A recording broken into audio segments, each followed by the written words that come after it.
did a book called Take a Shot. Yes, I know. And it's this book I did with my partner Dave Morrow, and we tell the story of how we founded Major League Lacrosse. And I mean, it's a sick story, man. It should have never have happened. I mean, we launched the league in summer 2000. Our first season, which was called the Summer Showcase. Our first season was 2001.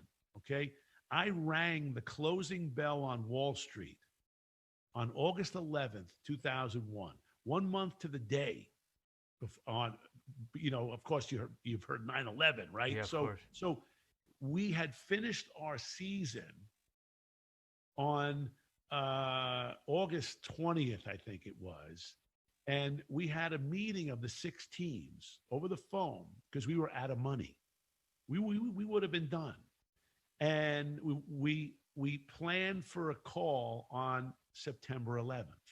Now, who knew, right, what was going to happen? And we called after, obviously, we didn't talk on the 11th. We spoke on the 12th. And every team said, with the exception of our Boston franchise, said, we're out. We're out. We're out.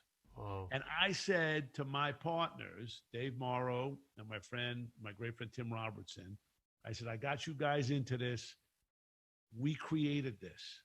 If we shut it down now, there's never going to be professional lacrosse in our lifetime. I said, I'm going to fund this for as long as we have to. Now, I had no idea what I was doing, but I did it until we got our next investor in 2005, a great guy named Jim Davis, who owned That's the company 4 years called New Balance. later. Tell me about it. You want to talk about that for a minute, man? That ain't for the faint of heart. Let me just tell you, 4 years. Capital calls come hard and fast, brother. Jesus. And so that whole story is in that book. Oh yeah, let me tell you something, man. And actually, my buddy Doug Ellen, from Entourage, gave us a quote on that as well, man. It's Doug says this book is fast-paced and exciting. Jake's tenacity is an inspiration to any entrepreneur, whatever the field. And to think that this is only the beginning for Major League Lacrosse is amazing. Could it be the next NFL? With Jake and Dave at the helm, nothing will surprise me. Doug Ellen, creator and executive producer of HBO's Entourage. But so 4 years later, you find an investor. So in the meantime, you're carrying the whole thing. Oh, man. Let me tell you something, man. It was extremely challenging, and let's just say this: we never made a dime. Never made it. I've got a lot of great T-shirts and hats, but most importantly, great stories and great friendships. And Was it worth it? 100%. I learned. I got to be honest with you, man. And I don't count this as a failure, but monetarily it didn't work out, but I learned more about business in this situation because I never had to deal with other people. I mean, everything was always Body by Jake, right? The things that I were launching, it was all fitness. It was my way. If something was going funny, I can stand out in front. With Major League Lacrosse, I used to do all the press. I would literally shake people's hands as they were coming into I went to every television game the first 4 years. Every television game that we had on, I traveled to every city and I stood there, I shook hands. I got out at midfield and I would welcome everybody. I said, thank you very much. But when it was over, I had to let the players, who were great, by the way, I couldn't play lacrosse. I was not good. But still, it was out of my control, brother. So it was that was challenging. And having to become a mediator and a moderator and a motivator and a cheerleader I learned how to do that. What was like the learning lesson? Like, what did you really like? You said you learned about business. What was it that you learned? You learn, get the right people in. Because without the right people, no matter how great of an idea you have, it's not going to work. It's just not going to work. And for us, we never had strong ownership groups. If we had strong, it's like you'll hear the stories all the time. You're You're as strong as your weakest link, the weakest person in the company, the weakest franchise, the weakest team owner, right? And we were never able to get really strong ownership groups. And that was a little sad to me. But you know what? From that came incredible friendships, incredible knowledge, and an incredible opportunity outside of sports. I mean, let me give you this.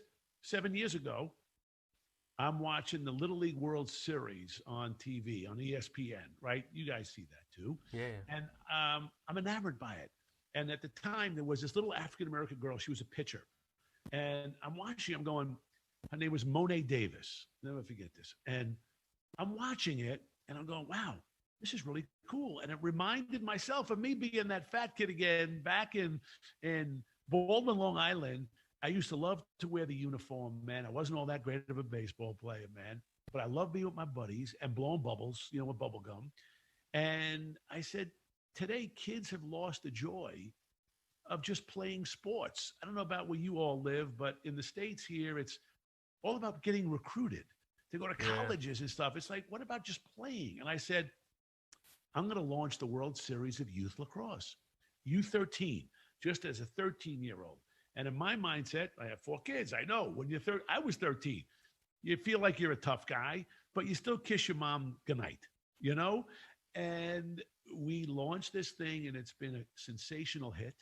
Every 4th of July we didn't do it this summer, but we'll be back again. And now we're going to launch the World Series of Youth Hockey and the World Series of Youth Rugby for boys and girls. So from those kinds of things, you learn.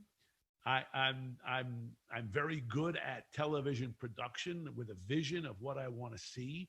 I mean, with the sport of lacrosse, it's the oldest American game. The American Indian founded the game, okay?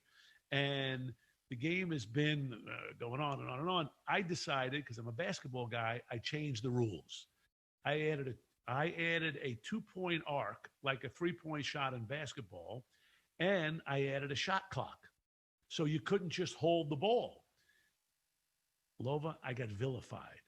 I can imagine. Vilified. I can imagine. But here's the interesting thing.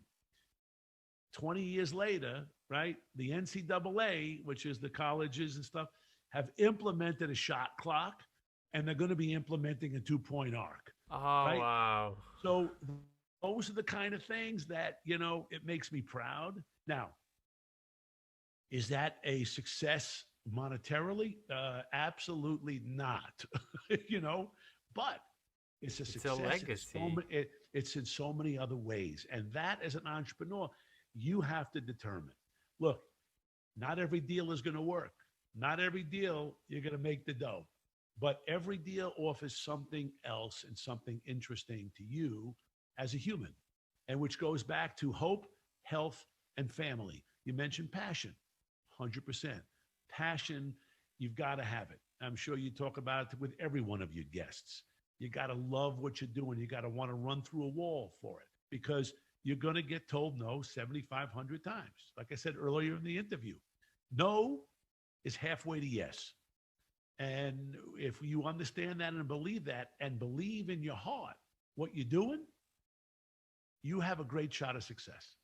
If you like this episode, you can check out our most recent one here. And if you haven't already, make sure you click here to subscribe and see the next one. But if you're interested in more tips and tricks, then make sure to join our Facebook group, where you can find thousands of like-minded people and you get direct access and support to any business question from the entire startup funding event team.